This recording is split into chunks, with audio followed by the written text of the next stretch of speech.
Sambil nunggu yang lain gabung, coba browsing ke YouTube, barangkali yang pakai laptop. Ada yang masih kerja ini?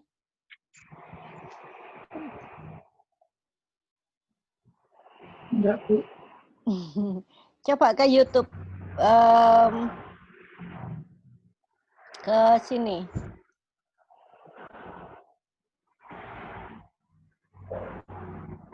Ini ke Google Data Center.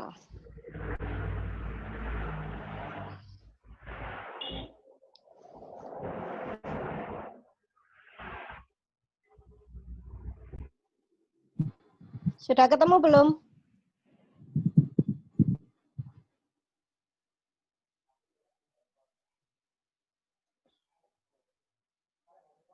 Jangan pakai laptop, pakai HP aja. Coba masuk ke ini, Google Data Center. Ya, Bu.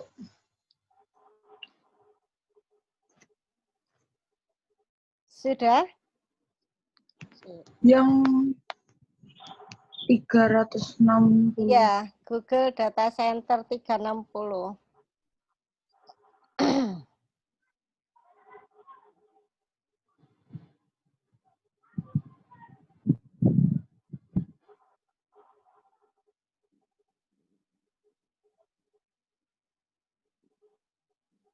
Iya, Bu. Sudah ketemu? Sudah. Ya.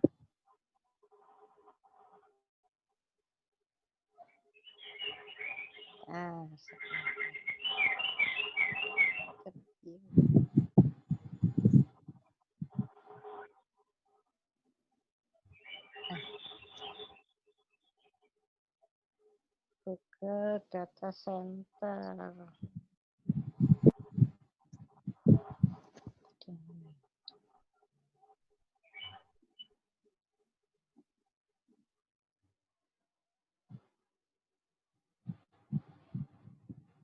Oh, yang Google Cloud Platform.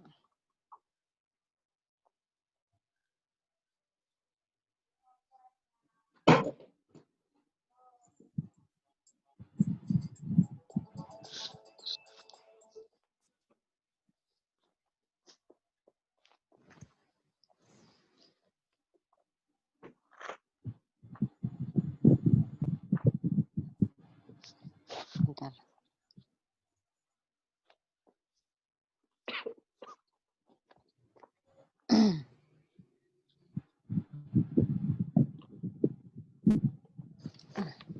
Halo, Assalamualaikum.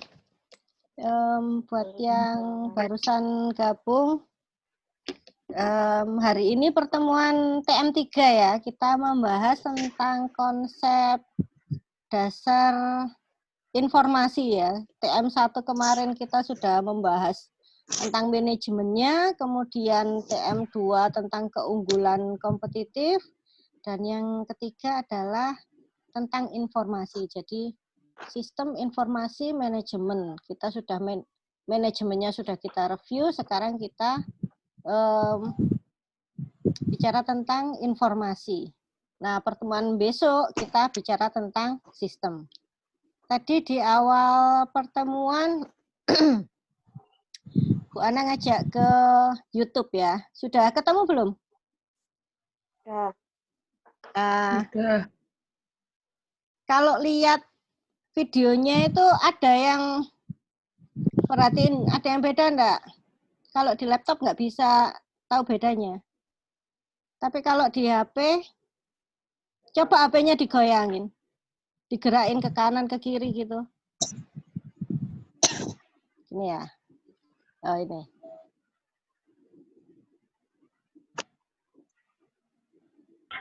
HP-nya ikut gerak enggak? Iya.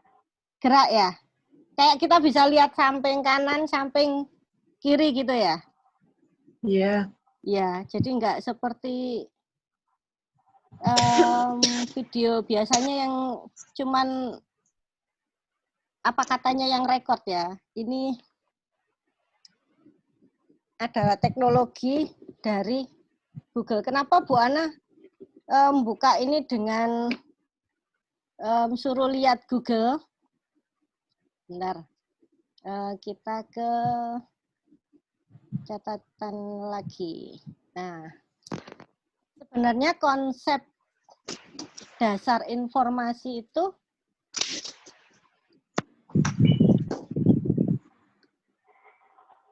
konsep dasarnya cuman ini ya, definisi, terus ciri informasi, bagaimana informasi yang berkualitas, kemudian jenis-jenis data, terus prosesnya bagaimana. Nah, ini tadi yang di-share Bu Ana tadi di grup, hierarki DI KW ya. Data, information, knowledge, sama wisdom.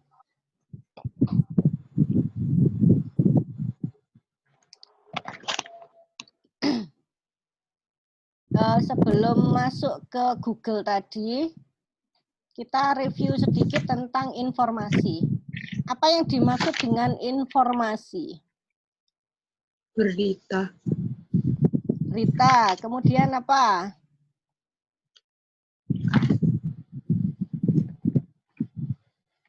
Sambil browsing nggak apa-apa. Sambil browsing HP-nya konsep dasar informasi, apa definisi gitu. Ketemunya apa?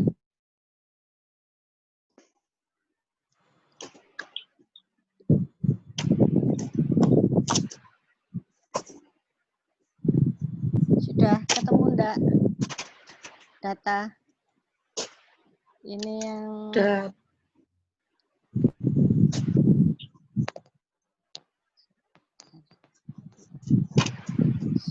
sumber informasinya apa informasinya, Bu?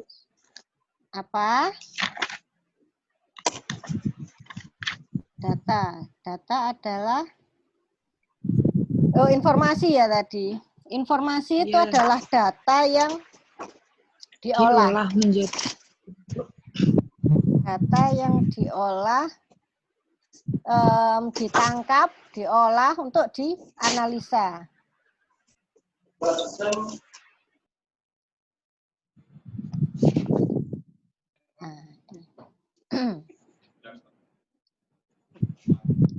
Pesan, ucapan, ekspresi yang direkam, disimpan, ditransmisikan, disalurkan, dan dimaknai. Jadi informasi itu harus ada yang dimaknai. Misalkan data itu biasanya kan berupa rekod gitu ya. Rekod itu ada elemen, misalkan rekod mahasiswa gitu.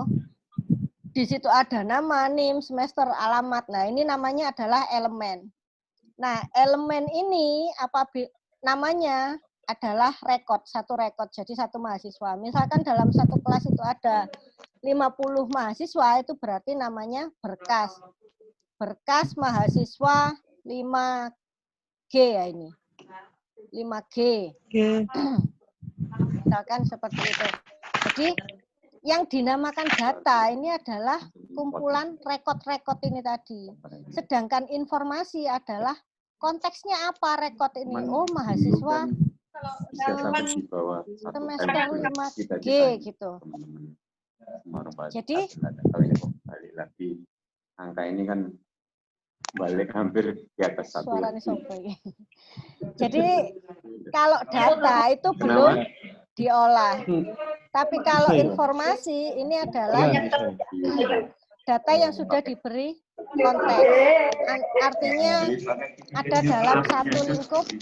Aduh, balik. Balik. Suaranya siapa? Bingung Bu Ana. Bentar.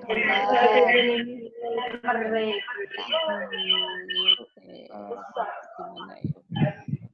Apa EQN-nya aja, jadi tidak ada otoritasnya. Ini kan nanti kita tambahin terkait otoritasnya. Memang tadi unit atau enggak akan kesulitan. Memang itu tujuan. Apa sih berisik itu pusing. Kalau nilai nominalnya, Berisik kadang kita kelihatannya pesen sedikit, tapi nominalnya besar. Nah, makanya ini Mute memang all saling aja ya. saling mengunci tujuannya. Bukan. Yes. Nanti kalau butuh ngomong tak lagi. Sampai mana tadi? Tentang data ya. Tentang informasi. Informasi adalah data yang telah dimaknai sesuai konteksnya. Nah, data di sini adalah suatu pesan atau ekspresi. Pesan ekspresi ini bisa berupa apa saja. Ini bisa berupa nih teks atau angka, bisa berupa foto, video, bahkan audio. Nah, ini adalah bentuk data. Kemudian, Bu Ana tadi mau, sebentar. Siapa yang ini? Oh, yang di atas tadi. Tadi yang sudah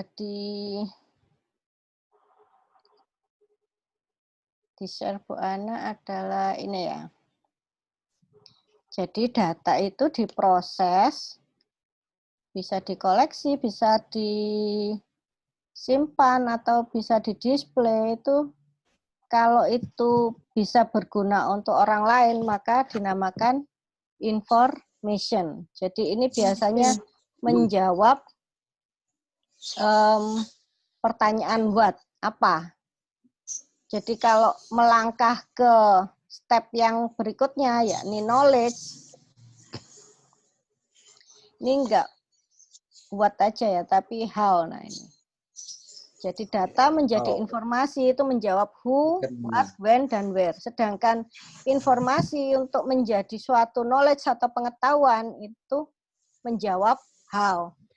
Sedangkan pengetahuan agar menjadi suatu kebijaksanaan, wisdom, ini biasanya menjawab pertanyaan why. Ini maksudnya bagaimana? Jadi dari data di sini mungkin bisa berupa pengalaman,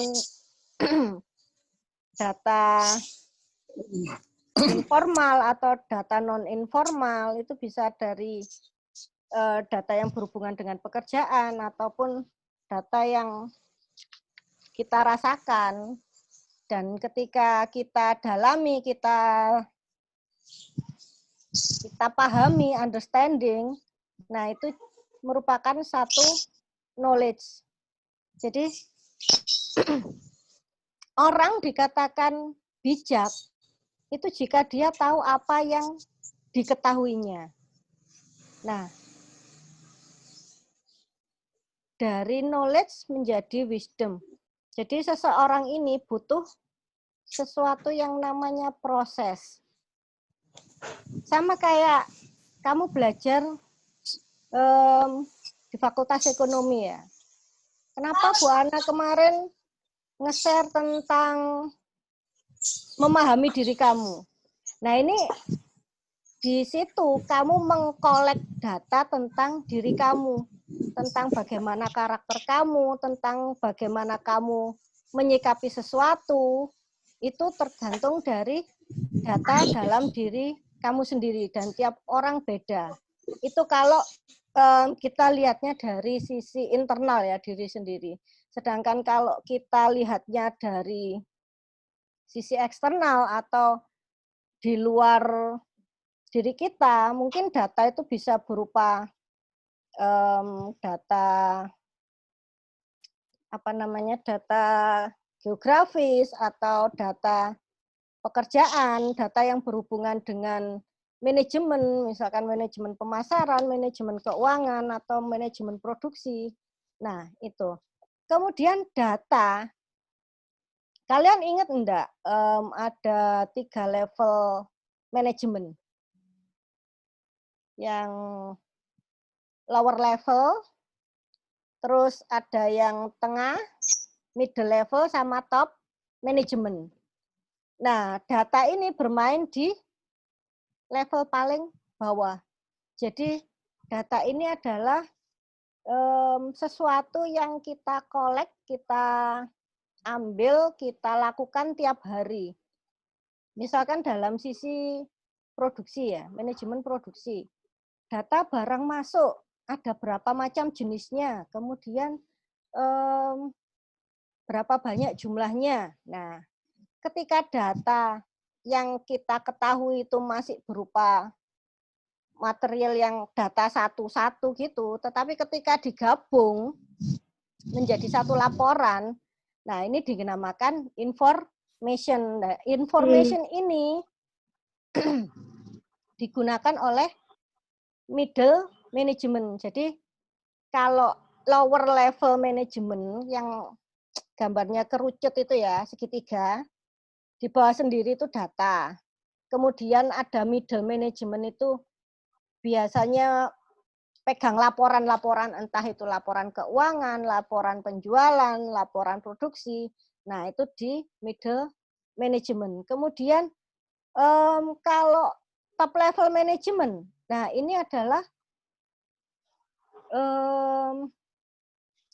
pimpinan ya, top level management itu pimpinan. Nah, tugasnya pimpinan itu bukan mengurusi tentang data yang begitu banyaknya, tetapi dia hanya lihat dari informasi laporan-laporan yang ada, dari laporan pemasaran, keuangan, produksi itu digabungkan. Nah, dia tugasnya apa? Knowledge. Jadi dari pengalaman dia pegang bisnis, nanti dia bisa melihat bahwa oh informasi ini bisa berguna untuk strategi dia ke depan. Jadi kemarin kan sudah membahas tentang keunggulan bersaing ya, keunggulan kompetitif. Nah, di dalam knowledge seorang pimpinan itu nggak hanya dari data saja, nggak hanya dari laporan, tapi juga berkaitan dengan pengalaman. Jadi pengalaman-pengalaman dia yang di luar perusahaan itu digabung agar dia bisa mempunyai satu keputusan yang berguna untuk strategi dia menghadapi pesaing. Kemudian yang berhubungan dengan wisdom. Wisdom ini biasanya kalau dalam satu perusahaan, ini berhubungan dengan visi misi. Nah, tahu enggak apa artinya, apa bedanya visi dan misi? Coba tak mute. Coba di-unmute semua.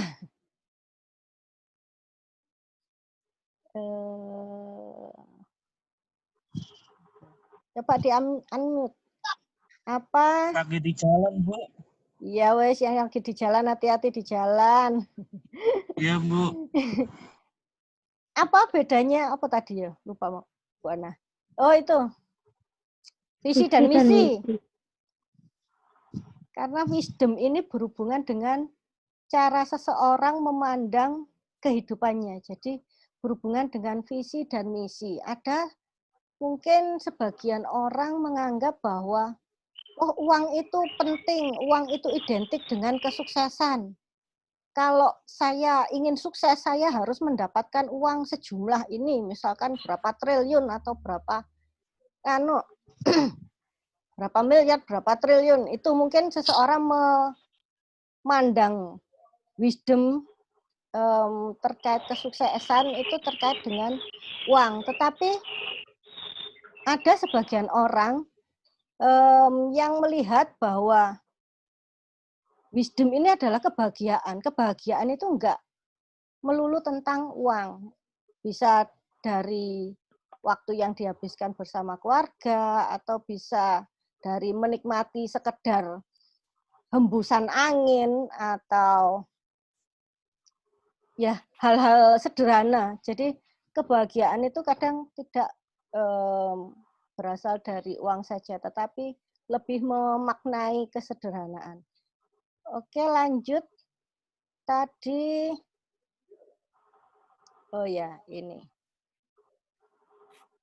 Berhubungan dengan collect data. Jadi intinya pada konsep informasi ini ada 3 hal ya. Jadi bagaimana kamu collect data, kemudian kamu menganalisa, kemudian yang ketiga adalah bagaimana kamu share dengan orang lain. Kalau sebagai mahasiswa, collect data kamu bagaimana?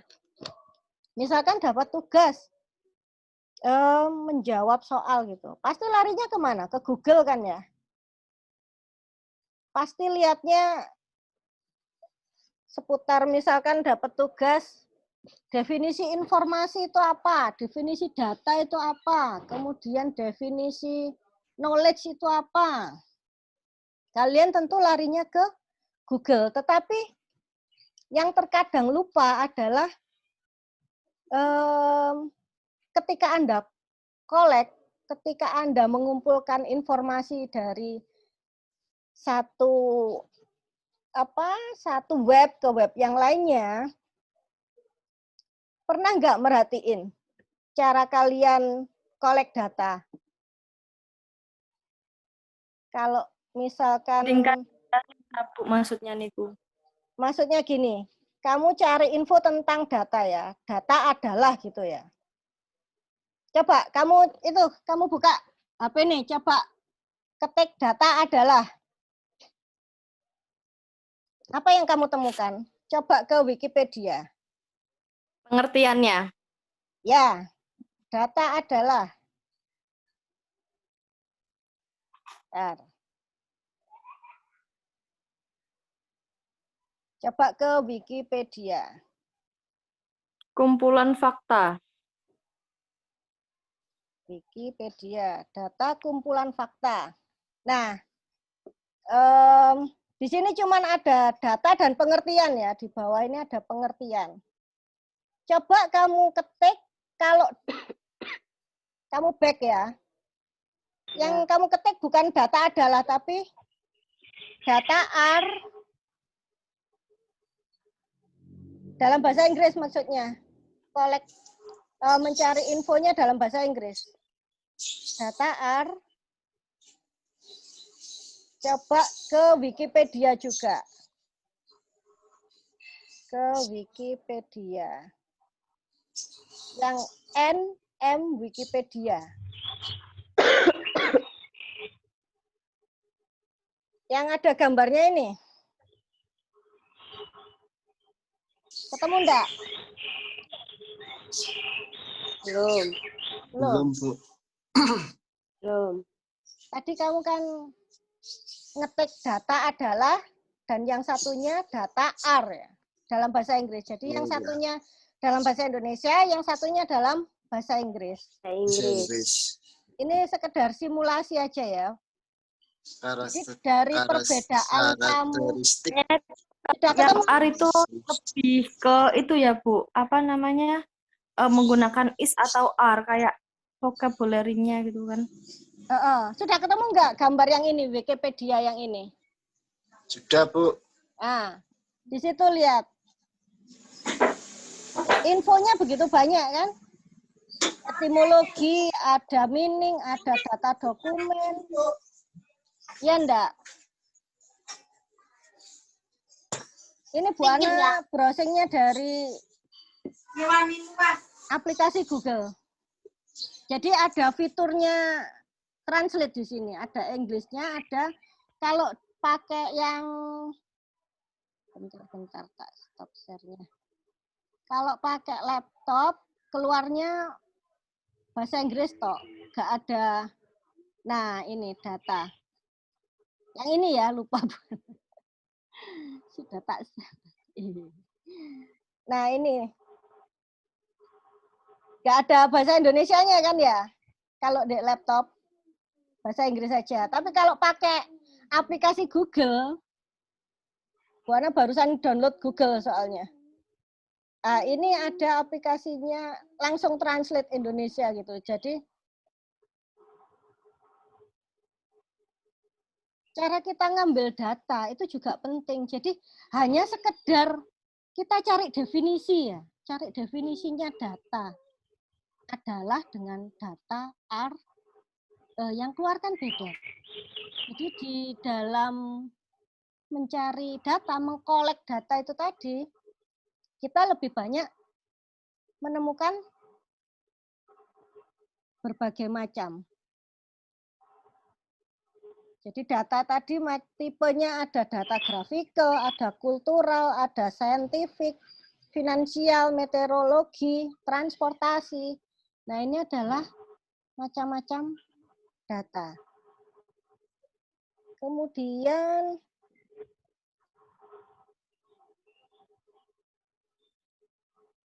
coba klik yang analisis data. Data analisis. Ini berhubungan dengan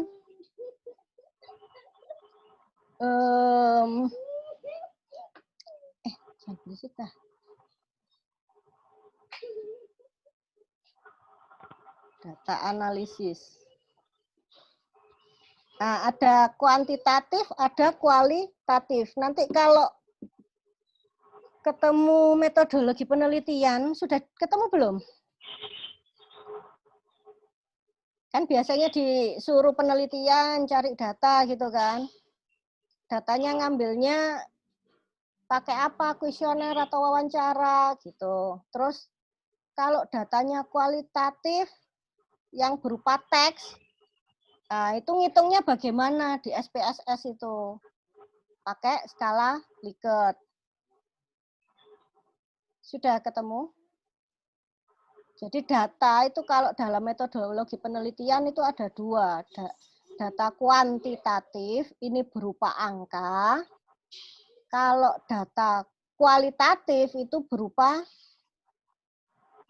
pernyataan-pernyataan. Jadi pernyataan itu dibuat skala.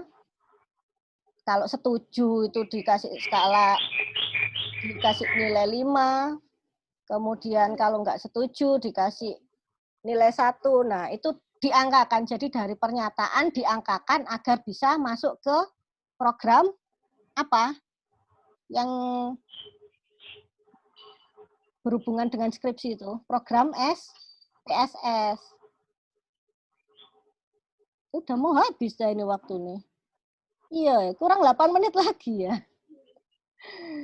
Kurang 8 menit lagi waktunya.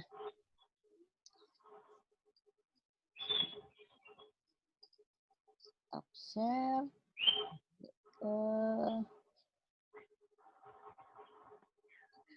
Ini. Jadi nanti kalian teruskan search datanya. Kan sudah dikasih tahu Bu Ana ya, kalau search apa-apa itu pakai bahasa Inggris. Kalau kamu nggak ngerti bahasa Inggris, nanti kamu translate-kan pakai aplikasi Google itu. Nggak usah Google Translate ya, langsung aplikasinya itu langsung ada bahasa Indonesianya. Jadi tiap kita buka web bahasa Inggris itu otomatis diterjemahkan dengan Google-nya. Udah dari sini, ini tadi kan tentang gathering parts ya, gathering data. Kemudian kita cari koneksinya. Kemarin cara mencatat kemarin yang sudah di-share Bu Ana, pakai cara apa? Yang ada panah-panahnya itu loh, mind mapping. Nah, itu untuk mengkoneksikan jadi data yang satu dengan data yang lain itu bisa connect. Kemudian bisa tahu hubungan antara satu dengan yang lain.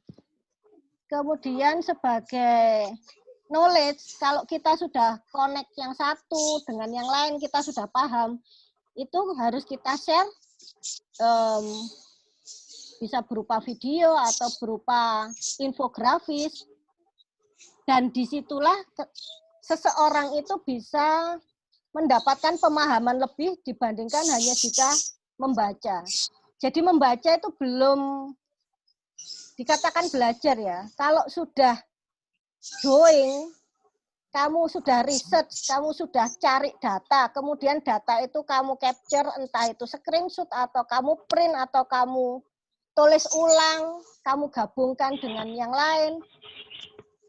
Nah, itu nanti baru kamu mendapatkan understanding. Jadi baru kamu mengerti. Makanya kenapa Bu Ana itu ngasih tugas yang bikin video grup itu adalah salah satu cara belajar. Jadi bagaimana cara kamu menggali data, menggali ilmu. Nah, itu nanti ketahuan pas kamu ngajarin teman-teman kamu. Jadi tugasnya itu nge-share-nya itu santai tapi serius gitu. Jadi nggak usah yang tegang. Boleh diskusi santai tapi materinya nyampe gitu loh. Makanya kemarin kan 14 orang. Loh Bu, padahal kan belum diterangin yang TM4 sampai terakhir. Nah, itu tadi kalian harus bisa riset sini sendiri. Jadi bagaimana kamu menggali data, bagaimana kamu menggabungkan antara yang kamu temukan itu tadi bagaimana, kemudian cara kamu menyampaikannya itu harus dengan pemikiran yang dalam. Oke, sampai di sini. Bentar ya. Yang belum kelihatan videonya siapa ini? Tak screenshot dulu.